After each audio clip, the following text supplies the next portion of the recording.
अनाड़ी बालक होंगे।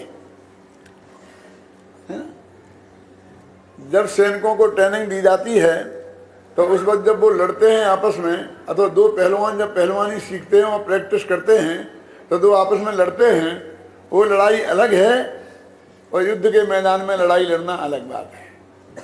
क्या अलग है कि यहाँ हम वो अच्छी तरह जानते हैं कि गुरुजी हमें सिखा रहे, भले ही पटक देंगे लेकिन हमारी जान जोखिम में नहीं है, ये पक्का भरोसा है ना।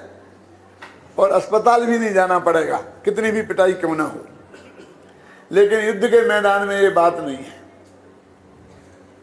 वहां तो असली शत्रु से मुकाबला होगा और वहां आपकी जान भी जोखिम में हो सकती है। यहाँ जो आपने प्रैक्टिस की है, आदर्श वाचन, अनुकरण वाचन, हम जब पहले शिविर में लगाते थे, अभी आजकल दुर्भाग्य से मैं देख कम पाता हूँ, तो ये जो प्रशिक्षणार्थी सम्मेलन होता था हम बराबर पूरा उन्हें गाइड करते थे। आज ये गाइड किया किसी ने कि नहीं किया, मुझे बहुत शक हो रहा है। हम दो अच्छे जो प्रशिक्षणार्थी होते थे, जो अच्छे से अच्छे पढ़ाना सीख गए, कोमल चंद जी, उनको यहाँ पढ़वाने के लिए प्रस्तुत करते थे। क्योंकि जो समाज के प्रमुख लोग वहाँ जाकर ने ये बात नहीं देखी कि नहीं देख पाए हैं, तो उनके सामने हम ये बताएं कि हमने 15 दिन में या 17 दिन में क्या सिखाया है। ख्याल में है ना। और वो इसलिए जरूरी है कि ये तो हमने सिपाही तैयार किए हैं, जिस गांव में उसे पाठशाला चलानी है उस गांव के जो बुजुर्ग लोग आए हैं, जिनके हाथ में सत्ता है अथवा जो सत्ता के करीब हैं, पाठशाला तो तब चलेगी जब उनका सहयोग मिलेगा और उनमें ये कॉन्फिडेंस जगे कि हाँ ये कितना अच्छा पढ़ाया है, ऐसा ट्रेंड लड़का आया है, तो वे छाती ठोक के खड़े हो सकते हैं आपके साथ। इसलिए हम वो नमूना दिखाते थे और ये करते थे कि भाई कौन कहाँ क्या काम करना चाहता है। हमारे बैठकर आदमी नोट करते थे, किसने कहा हम पाठशाला चलाएंगे, किसने कहा क्या करेंगे, किसी ने ये बताया कि हमारे गांव में तो ऐसी पोजीशन है कि मंदिर में एक किताब नहीं रख सकते हैं, हम क्या करें। अपनी प्रॉब्लम हम हर सभा को मनोरंजन का बना देते हैं, ये अच्छी बात नहीं है। ये गंभीर विचार विमर्श की सभा है, जो हम एक संदेश लेकर के आप जा रहे हैं यहाँ से, और अब आपको असली क्षेत्र में काम करना है। ख्याल में है ना। आप यहाँ आदर्श वाचन, अनुकरण वाचन करा रहे हैं और जो भी पाठ पढ़ा रहे हैं वो तो उसे सब याद है, सामने वाले जितने बैठे हैं। लेकिन वहाँ जो जाएंगे तो बिल्कुल अनाड़ी होगा।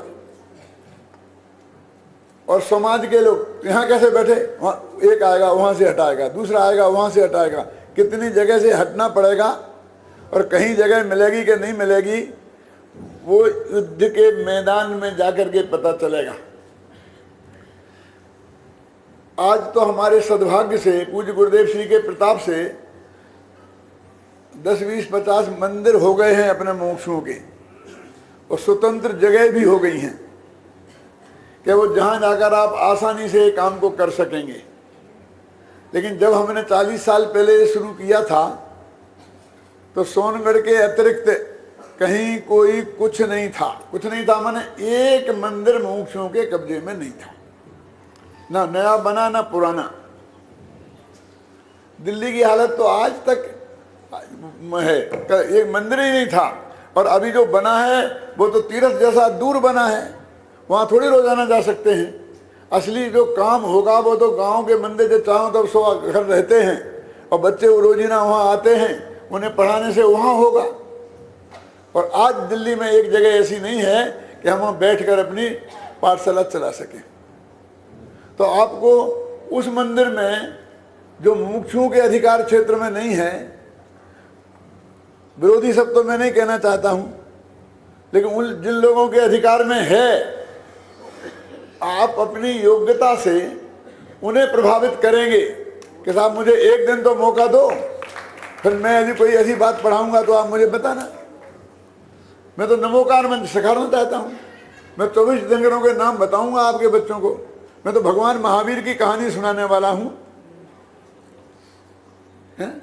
ऐसा करो, आप अपना एक आदमी यहाँ नियुक्त कर दो कि मैं क्या पढ़ाता हूं वो देखे,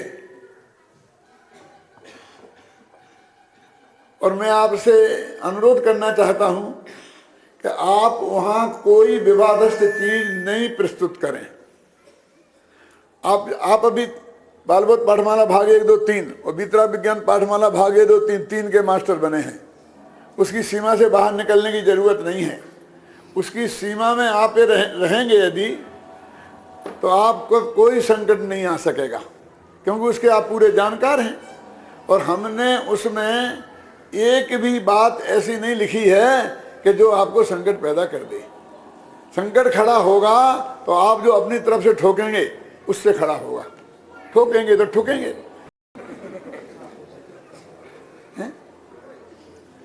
जब हमने ये पाठ्यक्रम बनाया और इसको जगह जगह हमने कोशिश की कि स्कूलों में लगाएं, सब जगह लगाएं, तो वो लोग कहते थे कि जैन धर्म नहीं पढ़ाया जा सकता है, नहीं तो हमारी एड बंद हो जाएगी।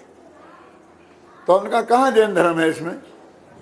ये तो बालबोध पाठमाला है। ये जैन धर्म बालबोध पाठमाला कहाँ है? समझना, नाम रखने में भी उसमें क्या कारण था। ये तो विद्या विज्ञान पाठमाला है, ये तो तत्व ज्ञान पाठमाला है। जैन धर्म की बात कहाँ है इसमें? क्यों? और हमें सिखाते हैं कि इंद्रियां 5 होती हैं, आँख, कान, नाक, तो अजैनियों की 6 होती होंगी।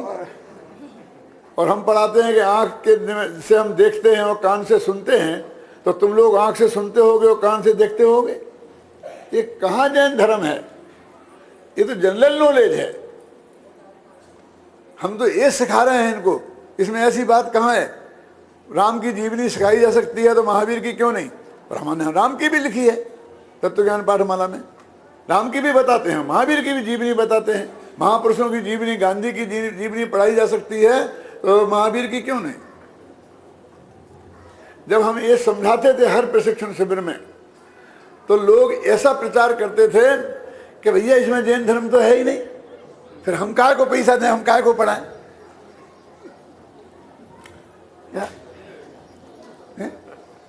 उन्हें बताते देखो भैया इसमें जैन धर्म है। कहाँ है जैन धर्म? ये आंख देखती है और कान सुनते हैं, ये नहीं। इसमें कहा आंख के माध्यम से देखने वाला कोई और है।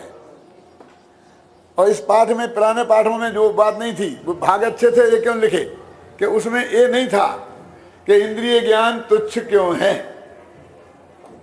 क्योंकि वो सिर्फ पुद्गल के जानने में निमित्त होता है और आत्मा का कल्याण आत्मा के जानने में निमित्त होता है। ये पुरानी नहीं, ये जैन धर्म है। इसमें जिन्हें जैन धर्म पढ़ाना है उसमें यही बताते थे, और जिन्हें ये बताना है वो कॉमन भी बताते थे। मेरे कहने का अर्थ ये है कि आपको यहाँ से जाकर अब उस कर्म क्षेत्र में उतरना है जहाँ हो सकता है आप अकेले ही हो। एक बच्चा भी बोल रहा था ना कि मैं जाकर ये करूँगा, ये करूँगा, ये करूँगा समाज में, तो वहाँ इतने सी मुमुक्षुओं की सभा थोड़ी होगी, समझे ना। और वहाँ से पहले से भी नोटिस बोर्ड लगा होगा कि यहाँ पर सोनगढ़ से और जयपुर से छपा हुआ साहित्य पढ़ना मना है। और लोगों ने क्या किया कि जयपुर के साहित्य में जयपुर का नाम हटा के अपना ठोक दिया, और क्योंकि वहाँ घुस गया वो। हमने कहा बहुत अच्छा किया बेटा तुमने, जयपुर के नाम से नहीं घुसता तो जिस नाम से घुसा घुसाओ। क्यों? हमारा नाम लेकर चले तो हमारा नाम लेकर चलाओ, और हमारे बिना नाम से चले तो बिना नाम लेके चलाओ। लेकिन जो तुमने यहाँ सीखा है उसे आगे जन जन तक पहुँचाने का काम है। तो हम ये संकल्प लेके जाएं और वो संकल्प हमारे पास लिखित दे के जाएं, तो हम उसकी स्क्रूटनी करें कि हमारे शिविर का क्या लाभ हुआ। यहाँ जो लोग आपने सीखा है वो तो लाभ है ही, लेकिन असली लाभ जिसे प्रशिक्षण बोलते हैं ना, यानी स्वयं ज्ञान अर्जन करना अलग बात है, और अर्जित ज्ञान को दूसरों तक पहुंचाना, अज्ञानी बालकों तक पहुंचाना दूसरी बात है। वो दूसरी बात की ट्रेनिंग आपने ली है, यहाँ पढ़ने की नहीं ली है, पढ़ाने की। पढ़ाने, कैसे पढ़ाना, इसकी ट्रेनिंग ली है। और मैं ये कहता हूँ कि आप जहाँ जाएं और समाज के लोगों से यदि आप तैयार करें, लेकिन साहब हमारे यहाँ पाठशाला पहले चलती थी लेकिन अब बंद हो गई क्योंकि बच्चे आते नहीं हैं। हम कितनी भी कोशिश करते हैं, स्कूल का इतना लंबा बस्ता है कि बच्चे के वजन से के बराबर तो बस्ता है, और घर पे काम लेके बहुत आता है, वहाँ का पढ़ना पड़ता है, इसलिए यहाँ वो पढ़ नहीं सकता। ख्याल में है ना। इसलिए मैंने कहा था ना कि मंगलायतन वालों ने 4-4 घंटे धर्म पढ़ा करके भी उधर भी लड़के टॉप कर रहे हैं और इधर भी टॉप कर रहे हैं, तो इसका मतलब है गुंजाइश है। यदि हम सच्चे दिल से प्रयत्न करें तो उधर टॉप करने वालों को भी यहाँ लाया जा सकता है। हाँ, आप समाज से निवेदन करें, एक दिन अच्छा उद्घाटन करो, लड्डू बांटो, जिससे कि बच्चे इकट्ठे हो जाएं पहले दिन, और दूसरे दिन फिर आपकी ड्यूटी है कि वो बच्चे आप इतना आकर्षण पैदा कर दें एक दिन में ही कि दूसरे दिन दौड़े दौड़े चले आए। और ये कला आपने यहाँ सीखी है नहीं ना, तो उस कला का प्रयोग आप अपने जीवन में जितना अधिक करेंगे उतना ही ये आपकी कला निखरेगी। तो आपको जाकर के ये काम वहाँ करना है। जैसा कि अभी एक लड़के ने कहा था, अच्छे लोगों को बिखर जाना चाहिए हैं, और बुरे लोगों को एक जेल में बंद कर देना चाहिए। अब ये समझ लीजिए कि अभी जब आप अच्छे नहीं थे तो यहाँ पर 15 दिन की ट्रेनिंग में आए हैं, अब अच्छे बन के जा रहे हैं, तो बिखर जाओ और गांव गांव में गुरुदेव की वाणी का संकलन। ख्याल में है ना। अभी आपके सामने परीक्षा फल व्यक्त किया जाएगा। पहले 2 सम्मेलन होते थे, प्रशिक्षणार्थी सम्मेलन और एक दीक्षांत समारोह है, और तीसरा समापन समारोह है। और आज ये 1-3 का जमाना आ गया ना, 3 in 1। क्यों? तो ये आज हमारा 3 in 1 है। मेरे अमेरिका में एक गांव में मैं जाता हूँ, मियामी में, तो वहाँ एक बुजुर्ग हैं 80 वर्ष के, उनके घर में मैं ठहरता हूँ। उनके 3 बेटे, पोते, नाते, पोतियाँ सब एक घर में रहते हैं, करीब 40 मेंबर। तो वो जो दादाजी हैं वो तो अभी तक मुँह में पट्टी बांधते हैं, और बाकी की पट्टी मैंने निकलवा दी है। उनका क्या नियम है कि वो दिन में 1 दफे ही खाते हैं। 8-9 बजे सुबह बैठेंगे टेबल पे खाने के लिए, तो पहले ब्रेकफास्ट लाओ। तो जो ब्रेकफास्ट में जो चीज़ ली जाती है फिर वो खाएंगे। वो खाना खत्म हुआ तो कहें अब लंच लाओ। तो जो लोग लंच में लाते हैं वो लंच खाते हैं। हम आँख के सामने रोज ही ना हम देखते हैं, वहीं ठहरते हैं ना, समझे ना, और फिर कहीं डिनर लाओ। 2 घंटे बैठे रहकर वहाँ आराम से ब्रेकफास्ट, लंच और डिनर एक साथ कर लेते हैं। धर्म हो जाता है ना, यानी वो पद्धति भी चल जाती है, और अपना वो सब बाग तीनों टाइम का एक टाइम खा लेते हैं शांति से। 3 in 1 जो भी समझ लो। तो मेरे कहने का अर्थ ये है कि भाई हमारी ये जो हो रहा है, इसलिए अभी तक मैंने जो बात की है वो प्रशिक्षणार्थी सम्मेलन की है। अब दीक्षांत भाषण शुरू हो रहा है, लंच और डिनर बाकी है।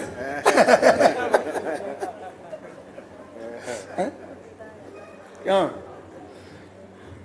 देखो, हमने न केवल ये पाठ्य पुस्तकें बनाई हैं, जब हमने ये देखा कि इन पाठ्य पुस्तकों को पढ़ाने वाले अध्यापक योग्य नहीं हैं, तो इनका कोई लाभ समाज को नहीं मिलता है।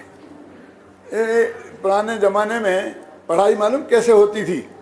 जब हम पढ़ते थे तब कि जाओ कल इतना याद कर लेना, बस खत्म। 4 छंद याद कर लेना, 6 ढला के बस दे दिए, पढ़ा दिए मुँह से वैसे बोल के, वो याद कर लेना, रट लाना बस। अब धीरे धीरे हमने संवाद में बदला, उसे रोचक बनाया ना। तो विदिशा में बड़े दादा रहते थे, वहाँ पर एक पंडित जी थे, उनका स्वर्गवास हो गया है अभी, हाँ स्वर्गवास हो गया। उनका नाम था लक्ष्मी चंद जी। तो वे पाठशाला में पढ़ाते थे। तो उन्होंने अपना पाप वाला पाठ है ना, तो उसमें बाप बेटे का संवाद है ना।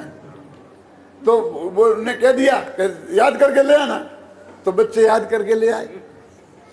अब जो वो जो शिष्य प्रश्न करता है, वो प्रश्न तो गुरुजी ने पूछा, और जब वो जवाब देता है बच्चा, गुरुजी जवाब देते हैं, तो उसमें ऐसा लिखा है, नहीं बेटा तब तो इतने होते हैं तो उस लड़के ने कहा नहीं बेटा। तो वो सच्ची घटना है ये। बड़े दादा भी उस पाठशाला में पढ़ाते थे। इतने नाराज हुए, किताब फेंक के चले गए, हमको ये पाठ में किताबें नहीं पढ़ानी है। हमारे बच्चे हमसे बेटा कहते हैं। क्यों? तब हमने सोचा कि नहीं भाई, ऐसे काम नहीं चलेगा। इन किताबों को पढ़ाना भी हमें सिखाना पड़ेगा। और उसके फलस्वरूप एक प्रशिक्षण शिविर आरंभ हुए। ख्याल में ना? तो मेरे कहने का अर्थ है कि हमने उसकी प्रशिक्षण निर्देशिका लिखी, पढ़ाई, और ये सब करने के बाद में पेपर कैसे बनाना, प्रैक्टिकल कैसे लेना, पाठ योजना कैसे बनाना। अभी एक लड़के ने कहा था पाठ योजना में नकल जरूर मारी है। तो लोगों को लग रहा होगा कि भैया यहाँ तो नकल करके पास होते हैं सब। अब वो तो समझता कि ठहाका लग गया, हमारा काम पूरा हो गया। लेकिन क्या संदेश दिया आपने कि वहाँ तो सब नकल मार के पास होते हैं? कौन सी समझदारी की ये बात थी? वो पश्चाताप खंडकाव्य में नहीं पढ़ा था आपने? रामचंद्र जी कहते हैं कि हमने क्या संदेश दिया है जगत को, कि सीता जैसी नारियों को अग्नि की ज्वाला में झोंक देना चाहिए, वनवास दे देना चाहिए। कि हम यही चाहते हैं? चोट कहीं भी लगे, हमें क्या लेना देना, बस पत्थर फेंको, लहर उठनी चाहिए, एक ठहाका लगना चाहिए। लेकिन वास्तव में वो बात भी गलत है। ऐसा नहीं है। हम एक पाठ योजना घर बनाने के लिए देते हैं और दूसरी पाठ योजना, दो पाठ घर बनाने के लिए देते, तीसरी परीक्षा में आती है। तो घर बनाने के लिए दी और 2 दिन का आपको समय दिया, तो उसमें तो नकल नहीं मारनी है, किसी दूसरे की नहीं मारोगे तो हमारी किताब में से नकल मारनी है, थोड़ी अकल के साथ। कैसी? कि उसमें द्रव्यगुण पर्याय की पाठ योजना है और आपको 5 पाप की बनाना है, बस इतनी सी तो बात है। तो वो तो हमारे पढ़ाने का तरीका है। आपने बराबर दूसरे के सहयोग से लेकर ढंग से नकल मारी तो थोड़ी थोड़ी सीख भी गए हैं आप। कहने का मतलब उसमें कि आपको दूसरे की, आप ऐसे मुफ्त में ही समझ रहे कि हम चोरी कर रहे हैं। वो चोरी है ही नहीं। एक दूसरे का सहयोग लेकर, अध्यापक से पूछकर, ऐसी तो बनाई जाती है ना। बच्ची रोटियां बनाती हैं तो मम्मी का सहयोग नहीं लेती हैं सीखते वक्त, है ना? तो ऐसे ही आपने सीखते वक्त वो सहयोग लिया तो आप ये मत समझो कि हमने नकल मारी है। दूसरी बात, हमने जब परीक्षा लेते हैं तो जब से आप परीक्षा में एक पाठ योजना आती है तो उस हम एक किताब भी आपको देते हैं साथ में। और बालबोध पाठमाला भाग 1, 2, 3 तीनों किताबें देते हैं साथ में। क्यों देते हैं? क्योंकि यदि हम एक किताब दें तो उसका मतलब इसी में से पाठ योजना आई होगी। पेपर बनाने वाले तो अलग हैं, व्यवस्था करने वाले अलग हैं। तो उसमें जिस पाठ की पाठ योजना बनाने को आपको दी गई है उस किताब नहीं होगी सामने तो पाठ ही नहीं होगा, तो पाठ योजना कैसे बनाएंगे? अब हम लोगों को ले जाते कि देखो साहब, देखो साहब, देखते कि सब किताबें रखे नकल कर रहे सब। तो मुझे एक व्याख्यान देना पड़ता था कि भैया ये नकल मकल नहीं है, इसकी पढ़ाई और परीक्षा का तरीका ही है क्या कि ये पाठ है, ये वो पाठ योजना नहीं बनी है, इसमें इस पाठ की पाठ योजना बनानी है। तो वो भी आपको नकल जैसी दिख सकती है, ख्याल में ना? तो ऐसा नहीं है, ये नकल मकल है ही नहीं।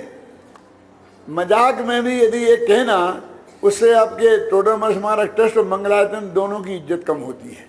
क्या तो नकल का काम चलता है, ये नकल चीजों का काम है, ख्याल में ना? असली तो हमारी परीक्षा युद्ध के मैदान में होनी है जब हम अपना काम करने जाएंगे। अभी हमने फिर बाद में कॉपी जांचने की भी ट्रेनिंग दी। आपका उसमें क्या क्या ट्रेनिंग में क्या होगा? हमने ये कहा कि आपको नंबर देना नहीं है, काटना है। क्या मतलब? नंबर देना नहीं है, काटना है का क्या मतलब है? कि तुम कौन दानवीर बनते हो? ये नंबर जो 100 हैं उस प्रश्न पत्र में वो उस लड़के के हैं, तुम्हारे बाप के नहीं है। अब उसने जो गलत लिखा हो वो तुम काट लो।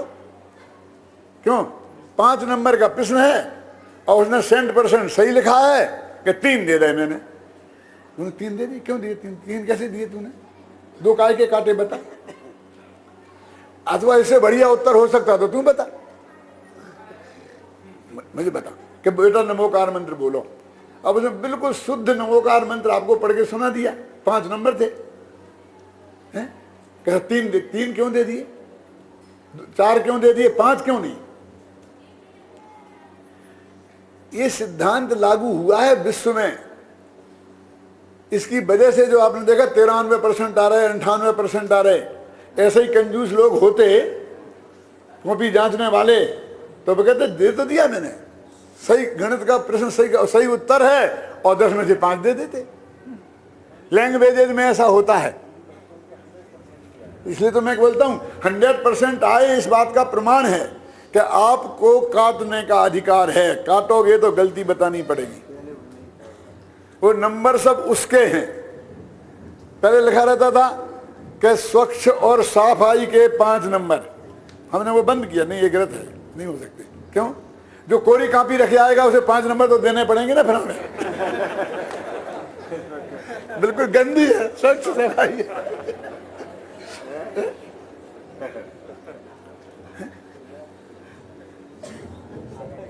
उसे हम सफाई कर्मचारी थोड़ी बना रहे हैं, ख्याल में है ना। तो ये हमने सब इसको बताया कि नंबर कैसे देना, और फिर कॉपी जांचने का तरीका। फिर ऐसा नहीं है कि हर एक के घर में जाके नहीं जांच सकता है। सबको एक साथ बुला करके बैठाते हैं, किवाड़ बंद करते हैं, एक आदमी बैठता है, चाय पानी की व्यवस्था करनी पड़े तो वहीं करते हैं, और उसके अंदर रोटियों जैसी कापियां परोसते हैं।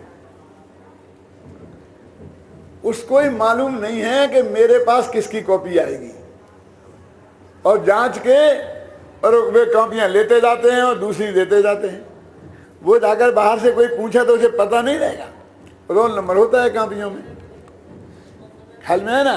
तो इस तरीके से, और फिर क्या करते हैं कि जैसे तुमने 10 कॉपी इनने जांची, तो एक एक कॉपी उनमें से निकाल करके हमारे जो एक्सपर्ट हैं उनको मिलान करके जांचते हैं। और फिर उनको क्योंकि कुछ लोग बहुत कंजूस प्रकृति के होते हैं, और कुछ लोग इतने उदार होते हैं कि उनका बस चले तो 100 में 105 नंबर दे दें। अब इनका स्वभाव तो हम बदल नहीं सकते। तो उसमें हम देखते हैं कि जो टॉपर्स हैं, जो बिल्कुल फेल हो रहे हैं, ऐसे लोगों की कापियां निकाल कर फिर दोबारा दिखवाते हैं, इस दृष्टि से दिखवाते हैं। अब एक का नंबर है 80 और एक के नंबर है 81। अब 80-81 में कोई ऐसा बहुत बड़ा फर्क नहीं है, और इतना तौल के उन्हें धर्म कांटे बंधन के नंबर दिए हैं, बात भी गारंटी नहीं है। वो उदार हृदय वाले ने 81 कर दिए। ऐसा भी हो सकता है कि यदि वो इस दूसरी कापी को जांचता, क्या ना, तो इसमें 81 दिए, दूसरे उसमें से 90 दे देता, और कंजूस ने जांची तो 80 दी। तो वो देख कर वो हम टॉपर्स में एक कोशिश करते हैं कि असली आदमी को ही वो बात तो मिले समय। तो मेरे कहने का उसकी भी ट्रेनिंग देके, और आप जानते हैं कल शाम को आपकी परीक्षा हुई और सुबह हो रहा है दीक्षांत समारोह। आपकी तो परीक्षा के बोझा माथे से उठ गया और आराम से सोए। एक लड़का कह रहा था हम तो 11 बजे तक ही पढ़े, हम तो रात भर नहीं पढ़े। लेकिन तुम्हारे इन पढ़ाने वालों ने रात भर पढ़ा है, और तुम्हारी कापियां भी रात भर जांची हैं। ये रात भर में रिजल्ट ऐसा थोड़ी बन गया कि जैसे वो करते हैं कि ऐसी लेकर के कापी फेंकी, क्यों, और जो एक औंधा तवा रखा था बड़ा, ऊपर रह गई उन्हें पास, नीचे गिर गई उन्हें।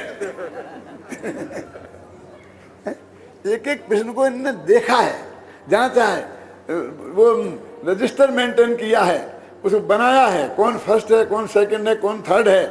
इनको बेईमानी करने की फुर्सत ही नहीं है, वो असली काम ही नहीं निपटता है, उन्हें पता ही नहीं है क्या है। तो हमने बहुत कोशिश की है कि हमारा रिजल्ट बिल्कुल एक्यूरेट हो, फिर भी हमारे पास ऐसा धर्म कांटा नहीं है कि हम तौल कर गारंटी से कह सकें। हो सकता है आप फर्स्ट वाले हों आपकी योग्यता के हिसाब से, आपके लेखन के हिसाब से, और यहाँ आपका नंबर सेकंड रह गया हो। लेकिन फिर भी जितनी सावधानी हो सकती है, मैंने कहा ना, ये वर्षों के काम को हमने 17 दिन 18 दिन में किया है। और यूनिवर्सिटी लोग कब 3-3 महीने में 6-6 महीने में रिजल्ट निकालती हैं। रात भर में हमने आपका रिजल्ट दिया है, ख्याल में है ना। तो इन लोगों ने कितनी मेहनत की है। अब मैं तो आज देख भी नहीं पाता हूँ, लेकिन हम लोग भी, हम और पाटनी जी, बाबू भाई घूमते थे, रात रात देखते थे कि 2 बजे भी कोई पाठ योजना बना रहा है तो हमको बहुत खुशी होती थी कि भाई देखो एक बराबर के काम चल रहा है, ख्याल में है ना। तो ये कहने का अर्थ है कि परीक्षा फल आपको सुनाया जाएगा। कोई आदमी को कितने ही कम ज़्यादा नंबर आए हों, लेकिन उसके साथ अन्याय नहीं हुआ है, क्या समझना। लोग कहते हैं और सारे क्षेत्र बदनाम हो चुके हैं, लेकिन एक शिक्षा का क्षेत्र ऐसा है कि जहां आज तक बेईमानी ने प्रवेश नहीं कर पाया है। जब मैं ये बात कहता हूं तो लोग कहते हैं कि पंडित जी आपको पता नहीं है आज तो यूनिवर्सिटियों में क्या हाल है, हैं? जो टॉप होते हैं वो प्रोफेसर की सेवा से होते हैं, पढ़ने से नहीं होते हैं, कहते हैं? लेकिन मैं कहता हूं वो ज्ञान का क्षेत्र है कि प्रमाण पत्र का क्षेत्र है। वो जो उन्हें मिलता है टॉपर्स का सर्टिफिकेट, वो तो प्रमाण पत्र का क्षेत्र है पवन जी, वो ज्ञान का क्षेत्र नहीं है। तो ज्ञान का क्षेत्र क्या है कि जो आपने ज्ञान प्राप्त किया है, मान लीजिए आपने फर्स्ट क्लास फर्स्ट का ज्ञान प्राप्त किया है और वो प्रमाण पत्र उसे मिल गया फर्स्ट क्लास फर्स्ट का, तो आपका ज्ञान उसके पास चला जाएगा। तो असली चीज आप यहाँ ज्ञान लेने आए थे कि वो कागज का टुकड़ा है, क्यों, जिसे कौन देखेगा, बोलिए। महात्मा तिलक ने लिखा है क्या कि आप काम करिए, कौन जानता है कि तिलक भी एक बार बीए में फेल हुआ था। आत्मकथा में लिखा है। मैंने कहा अब सब जान गए। मेरे कहने का मतलब आज तक हमसे किसी ने पूछा ही नहीं क्या कि तुम्हें, हम तो जो काम कर रहे उसके आधार पर हर आदमी का मूल्यांकन होता है। मेरे कहने का मतलब है आपको जानकर आश्चर्य होगा कि मैंने तुमसे छोटी उम्र में 17-18 वर्ष की उम्र में एक प्रतिज्ञा ली थी कि कहीं भी नौकरी के लिए एप्लीकेशन नहीं दूंगा। और आपको जानकर आश्चर्य हो गया कि मैं गवर्नमेंट सर्विस भी कर आया और मैंने आज तक किसी को एप्लीकेशन नहीं दी। कैसे हो गया? समाज में तो लोग मुझे जहाँ थे मना के ले गए, तो एप्लीकेशन देने का सवाल ही नहीं था, ख्याल में है ना। लेकिन गवर्नमेंट में कैसे हो गया होगा ये कि उस जमाने में संस्कृत नई लागू हुई थी स्कूलों में, तो संस्कृत पढ़ाने वाले कोई मिलते ही नहीं थे, हैं? और हम तो संस्कृत के मास्टर थे, शास्त्री जी कहलाते थे। तो वहाँ पर अशोक हायर सेकेंडरी स्कूल था, तो उसके प्रिंसिपल जैन थे, वो मेरे पास आए, शास्त्री जी थोड़ी सी कृपा करोगे कि क्या कि हमारे विद्यार्थियों को थोड़ी संस्कृत पढ़ा दो। पढ़ा देंगे क्या? और ऐसे ही हमने वहाँ पढ़ाने शुरू किया। धीरे धीरे उन्होंने हमारी नियुक्ति कर दी और बिना ही एप्लीकेशन के बाद में भी नहीं लिखवाई, और हम गवर्नमेंट सर्विस करके भी आ गए। और फिर वो स्कूल गवर्नमेंट ने ले लिया, तो हमारी नौकरी गवर्नमेंट की होगी। मेरे कहने का आशय ये है कि असली चीज क्या है, वो ज्ञान जो आपने यहाँ उपार्जित कर लिया है। यदि आपने अधिकतम ज्ञान उपार्जित किया है तो कोई उसे बांट नहीं सकता, कोई पक्षपात नहीं कर सकता। तो ज्ञान के क्षेत्र में आज भी ईमानदारी है। चाहे गरीब का बच्चा हो, उसको पास पेन नहीं मिले अच्छा लिखने के लिए, लेकिन उसे जो स्पेलिंग रटनी पड़ेगी शब्दों की, करोड़पति के बच्चे को भी वैसे ही रटना पड़ेगी, उतनी मेहनत करनी। राजा के बेटे को भी उतनी ही मेहनत करनी पड़ेगी, उसमें कोई कुछ नहीं कर सकता, करोड़ों का रुपया पैसा भी कुछ नहीं कर सकता। तो ज्ञान के क्षेत्र में बेईमानी कहाँ है? आप जो लोगों ने यहाँ पढ़ा है, वो जिसने स्वयं पढ़ा है, जिसने नकल मारी है वो नकल मारने का मास्टर बन जाएगा, क्यों? जिसने ओरिजिनल किया है वो ओरिजिनल का बन जाएगा। लेकिन नकल मारना भी गौरव की बात हो सकती है, और सभा में कोई घोषणा पूर्वक कह सकता है, इतनी हिम्मत मैंने आज ही देखी है।